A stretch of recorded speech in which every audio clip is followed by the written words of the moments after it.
My friend once asked what's the most awkward sex scene, and that's simple. Any sex scene with Kevin Spacey in it. You all know that's not what does it for him. It's the director's son that's behind the camera. Not just ruin House of Cards for you. If I can't have R. Kelly, you can't have your show about building cards. I didn't watch House of Cards at all. I'm sorry. Speaking of R. Kelly, great transition, I know. I did listen to a lot of R. Kelly growing up, and now I can't help but think of the horrible shit he's done whenever I hear his music. Now, there's talks about separating the art from the artist, but as the late poet Eazy-E once said, nigga. Also, something about how they rap about their lives and sex happens to be part of it. I feel it's the same for R. Kelly. I started listening to lyrics like, it's the remix to Ignition, hopping fresh out the kitchen, mama rolling that body, got every man here wishing. Did these men happen to be the cast of To Catch a Predator, Rob? Or, you see, I met her at this party in Chicago.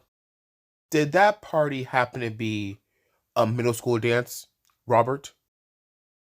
But these two aren't the only weirdos in Hollywood. There are plenty more, but we shame them and shame their actions. But there are those that found loopholes and went headfirst dives into them. Like Sam Leifson, the creator of every toxic high school girl's favorite TV show, Euphoria.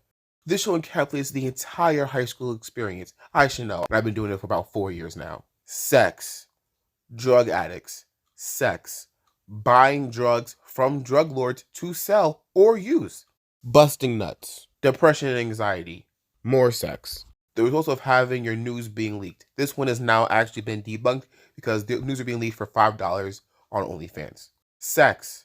And the art of gaslighting. Fuck this bitch. Now, it may have been hard to hear during the entire list of the great topics we went over, but sex happens to be part of this show. And it's pretty frequent. And there's nothing wrong with that.